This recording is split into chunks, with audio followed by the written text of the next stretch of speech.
Welcome back. Imran याकूब साहब की जानिब बढ़ूंगा। इमरान याकूब साहब, ये तो 2 साल हुए, 3 साल मजीद हैं। अब क्या तस्लीम कर लेना चाहिए जिस तरह से हुकूमत हमें बता रही है कि आगे का वक्त बेहतर होगा, मैशत टेक ऑफ कर रही है, बिलखसूस जो आज वुज़रा की एक बड़ी तादाद ने आज प्रेस कॉन्फ्रेंस की, उसको कैसे देखते हैं आप? असल में पीटीआई का अगर आप दो साल कारकर्दगी देखें ना, तो एक चीज में इनकी कारकर्दगी बिला शुबा नंबर 1 रही है, और वो ये है कि ये 3-3 4-4 वुज़रा बैठ जाते हैं और हुकूमती पासनामा पेश करना शुरू कर देते हैं और ये बताते हैं कि जी हमने देखें क्या क्या काम किए हैं, इतने कारनामे किए हैं कि मुल्क भर में शहर जो है ना, शहद की नदियां, दूध की नदियां बहना शुरू हो गई हैं और सारे मसाइल हल हो गए।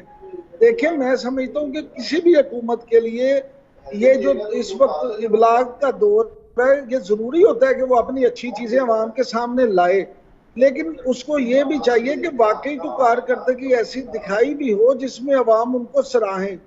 अब कराची की बात कर लें, कराची के जो मसाइल हैं वो आपके सामने है। कराची पाकिस्तान का मेन, मैं तो उसे समझता हूँ कि जिस तरह दरख्त की जड़ होती है, उसी तरह कराची जो है वो पाकिस्तान की जड़ है। अगर आप कराची के 2 साल में कोई एक मसला हल नहीं कर सके, तो फिर इसमें आप क्या आपसे तवक्को की जाए। इसी तरह अगर आप लाहौर जो दूसरा बड़ा शहर है उसमें देख लें कि बारिश हो जाए तो उसमें क्या हाल हो जाता है। इसमें वो आपके सामने है। चीनी 100 रुपए से तो उसकी कीमत बढ़ गई है, जो 55 रुपए किलो में बिक रही थी, आप उस पर देख लें क्या कहेंगे। आटा जिसकी सरकारी कीमत आपने गंदम की 1400 रुपए मन मुकर्रर की थी, वो 2200 रुपए पे बाजार में बिक रही है। तो इन सारी चीजों पे अगर आप देखें तो तारीफ तो बनती है। अब ये सारे वुज़रा अगर मिलके इकट्ठे अपनी तारीफें ना करें, ऐसी प्रेस कॉन्फ्रेंसेस ना करें, तो फिर इनका किस तरह से लोगों को पता चलेगा कि ये इतने अच्छे काम कर रहे हैं।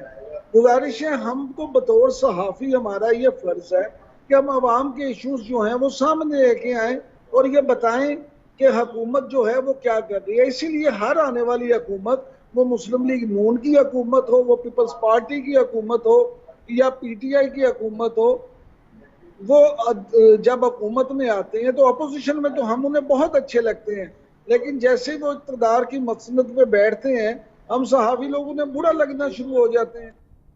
बिल्कुल सही सर, ये तो बात आपकी दुरुस्त है। मैं मुजाहिद बरेलवी साहब की तरफ लेकर जाऊंगा, इनफैक्ट पहले ब्रिगेड साहब की तरफ जाऊंगा। ब्रिगेड साहब, जो कल बातें कही असद उमर साहब ने कि जो गलतियां थी उनकी, मीडिया से ताल्लुकात बिगाड़ना, एहतसाब पर अमल पैरा ना होना, और फिर एक आम आदमी के लिए जो मसाइल का पैदा होना, ये 3 चीज़ें हैं जिनका एतराफ़ वो खुद करते हैं। बुनियादी तौर पर यही वजह आप भी समझते हैं जो सबसे बड़े मसाइल हैं, या इंतज़ामी तौर पर माफियाज को ना काबू कर सकना, ना कंट्रोल कर सकना और दीगर मसाइल होना, ये भी बड़ा एक फैक्टर है जो कंट्रीब्यूट करते हैं सारे मामले में?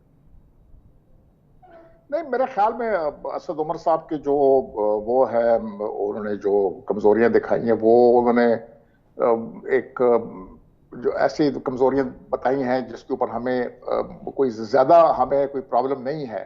मीडिया के साथ ताल्लुकात ठीक नहीं है, उससे मेरे और आपकी सेहत पे क्या असर पड़ता है वो जाने और मीडिया जाने। हम तो आवाम की बात कर रहे हैं कि आम आदमी का क्या हाल है इस वक्त।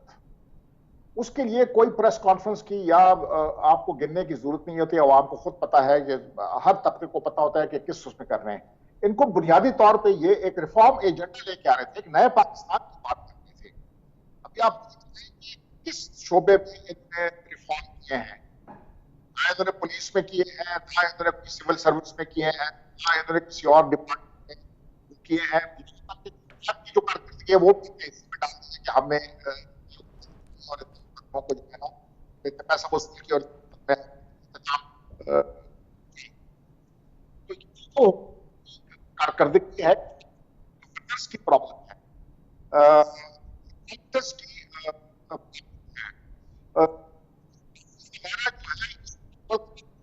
हमें बता बहुत स्ट्रॉन्ग है। आज इसका माफिया, हाँ, माफिया से तो नहीं होता, आप तो माफिया नहीं कर सकते ना। माफिया तो वो हुकूमत के अंदर बैठा हुआ है और जो हुकूमत के जो कारकर्दगी है उसको कंट्रोल करता है।